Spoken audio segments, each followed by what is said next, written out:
மத்தவங்க பேசலாம் இல்ல சார், இது நான் சொல்றேன்.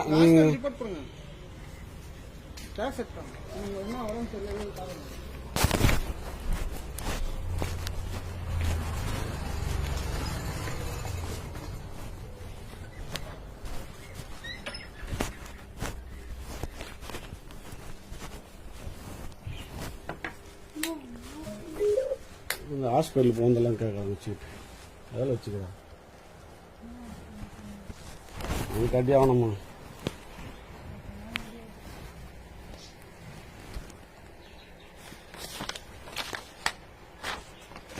இந்த ஹாஸ்பிட்டல் சீட்டெல்லாம் வச்சுக்கிறேன். அதுக்கு முன்னே அவங்க போய் பார்த்துட்டு வந்ததெல்லாங்க பையில போட்டு வச்சுருந்தேன். பையடு